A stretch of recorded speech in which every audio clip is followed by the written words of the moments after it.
देखने में यह एक छोटा सा पहाड़ जैसा लग रहा है और नीचे से देखने पर ट्रक भी नजर नहीं आता।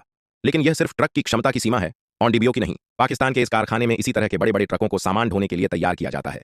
यहाँ कुछ मजदूर ट्रक के किनारों और बीम लगाने का काम कर रहे हैं, लेकिन उन्होंने पहली बार इतनी मुड़ी हुई बीम देखी थी, इसलिए ऑनडीबीओ को खुद उन्हें समझाना पड़ा कि इन्हें सही तरीके से कैसे लगाया जाता है। इन मुड़ी हुई बीमों का फायदा यह है कि ये बाहर की ओर फैलती हैं, जिससे ट्रक की लोडिंग क्षमता और जगह बढ़ जाती है। इसके बाद रस्सियों को बांधने का काम शुरू हुआ। मुख्य रस्सी को खंभों के अंदर नहीं, बल्कि बाहर लगे हुक्कों में लगाया जाता है। इसके लिए दो मजदूर मिलकर काम करते हैं। एक रस्सी को हुक में लगाता है और दूसरा उसे पूरी ताकत से खींचकर कसता है। पूरे ट्रक के किनारे लगे हुकों पर एक एक करके रस्सियां लगाई जाती हैं, फिर टेंशनर की मदद से उन्हें कस दिया जाता है। ऑनडीबीओ ने सामान को गिरने से रोकने के लिए हुक काफी पास पास लगवाए हैं। साइड बोर्ड पर लगभग हर 30 सेंटीमीटर पर एक हुक वेल्ड किया गया है। नीचे की रस्सियां कसने के बाद मोटी रस्सी को क्रॉस करके बाहर की तरफ बांधा जाता है, जिससे पूरा लोड और भी मजबूती से सुरक्षित हो जाए। अब ट्रक लोडिंग के लिए तैयार था। सामने दिखाई दे रहे ये पहाड़ जैसे ढेर असल में गन्ने से चीनी निकालने के बाद बचने वाला बगास है। ऑनडीबीओ ट्रक को निर्धारित जगह पर पीछे करता है। वहां कर्मचारी लकड़ी के गुटकों से आगे के पहियों को रोक देते हैं ताकि सामान भरते समय ट्रक आगे न खिसके। इस काम के लिए एक खास ट्रैक्टर इस्तेमाल किया जाता है।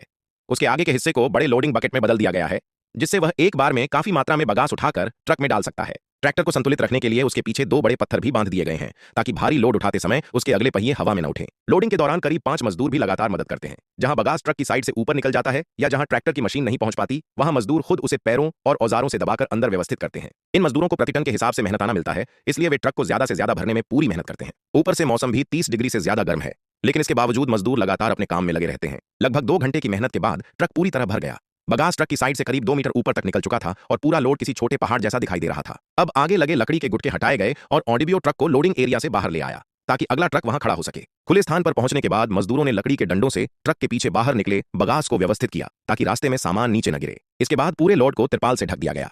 यह वही पुरानी तिरपाल थी जो ऑनडीबीओ के साथ 10 साल से ज्यादा समय से सफर कर रही है। उसमें कई जगह छेद हो चुके हैं, लेकिन ऑनडीबीओ उसे फेंकना नहीं चाहता। उसका मानना है कि थोड़ी सिलाई और मरम्मत के बाद यह अभी भी काफी समय तक काम आ सकती है। तिरपाल बिछाने के बाद मोटी रस्सियों से पूरे लोड को कसकर बांधा गया। ट्रक के किनारे करीब 30 टेंशनर लगे हुए थे, इसलिए रस्सियां बहुत मजबूती से कसी गईं। अब सामान के रास्ते में गिरने की संभावना काफी कम हो गई थी। सभी रस्सियां अच्छी तरह कसने के बाद ऑनडीबीओ ट्रक को वजन कराने के लिए ले गया। जब ट्रक कांटे पर पहुंचा तो उसका कुल वजन 50 टन से थोड़ा ज्यादा निकला। ट्रक का अपना वजन लगभग 10 टन था, यानी इसमें करीब 40 टन बगास लदा हुआ था। अब ऑनडीबीओ को लग रहा था कि लोड उसकी बताई गई सीमा के अंदर है और वह आराम से अपनी मंजिल की ओर निकल सकता है।